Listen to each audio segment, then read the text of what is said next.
In Washington, Doug Luzader, Fox News. Doug, thank you so much for that detailed report. And as we further analyze and contextualize what's going on, we want to bring into the conversation none other than Dr. Steve Webb. He's an active shooter expert. Dr. Webb, a pleasure having you on the show. Good morning to you. Good morning, and thank you for having me. So, Dr. Webb, I first want to start off contextualizing and providing a human aspect to this. I was telling you in one of the breaks that, I'm a 90s baby. Growing up, the conversations with my parents before the start of school, very different than what school-age children are dealing with now. For me, it was, all right, Gina, pay attention. No talking too much in class, be respectful, make sure to bring all of your homework home so we can help you with it, help you study. It was never your backpack is bulletproof. It was never this is what you need to do during an active shooter situation. Where are we in 2025? Can you explain the latest, please?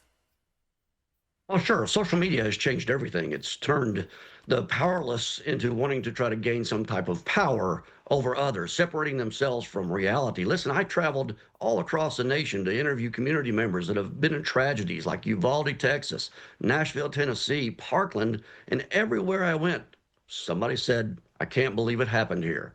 When we stop saying that and understand that it's happening everywhere, then we're going to get down to business and start stopping it. And that's the question many of the viewers have this morning. What needs to happen to stop this from happening again? That seems to be the question posed every time we see an active shooter at a church, at a school, at a movie theater, at a shopping mall. Well, listen, we haven't lost a child in a fire at a school since 1958. We've got over 500 pages of national fire code. We can't come up with a national school safety code to make sure that all of our school buildings are properly secured. Now, imagine this. Imagine this deranged murderer driving up and seeing a police car outside. Imagine him walking up to the windows and he can't see in. He might be able to hear something, but he can't see in and identify a target. Imagine this. He goes to the door, whatever door, and sees a sign, our staff is armed. And the doors are locked and he can't get in. And then imagine that SRO that every school should have walking out and mitigating this individual before anybody gets hurt. Now, that is a world that I think we're missing here in understanding that, I get it. We don't want our schools to look like prisons. Why not? People don't go into prisons outside and start shooting up a prison because they are guarded by well-trained individuals. Every school in America should have that as well. Dr. Webb, I'm so glad you posed that statement because that's actually the poll we are conducting with viewers in real time as we are conducting this interview. We're asking them this Thursday if they support or oppose allowing school staff to be armed in schools for protection. 89% of viewers at this hour say they support faculty being armed in schools, while 11% say they oppose. You posed a great thought saying, many people don't want their children to feel like they're walking into a prison or maybe a military base.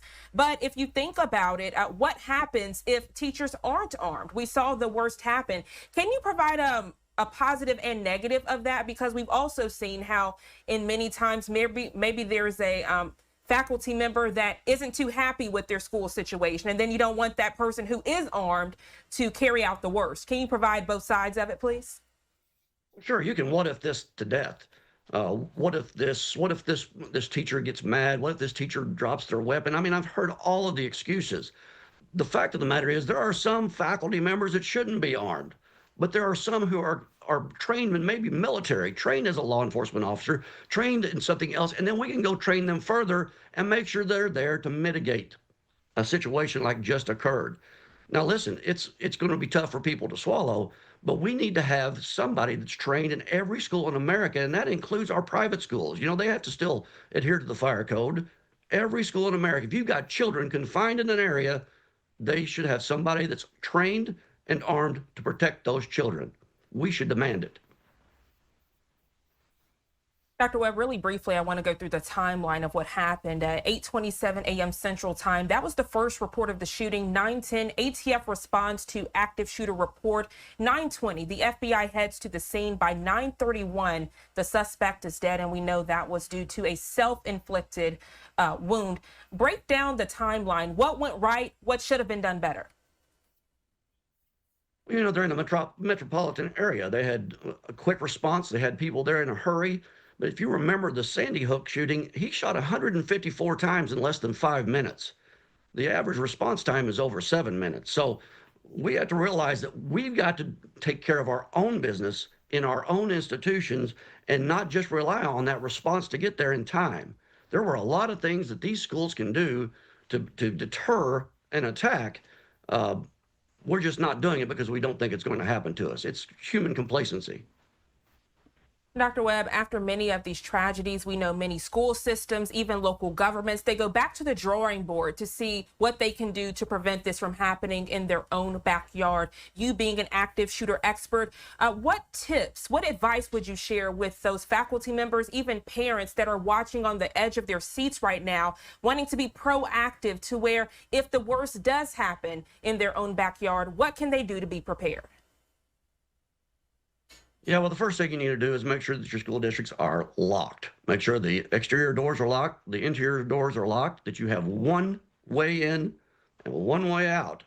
And that is secured by somebody that is ready and willing and trained to be able to mitigate a situation when it comes there. Now, listen, when we're talking about school buildings across the nation, there are all kinds of different designs. We need to come up with a national policy of school safety standards that every building should adhere to, and we need to do it now. Active shooter expert Dr. Steve Webb, a pleasure having you join us here on Live Now from Fox. Thank you so much for your candidness and perspective as we continue to learn more about this tragedy. You have a great and safe rest of your day. Thank you very much. Thank you. And as we continue to discuss this tragedy that has unfolded, again, if you're just now tuning in, this is the poll we are conducting as we are learning that the FBI did launch a hate crime investigation into this Catholic school shooting.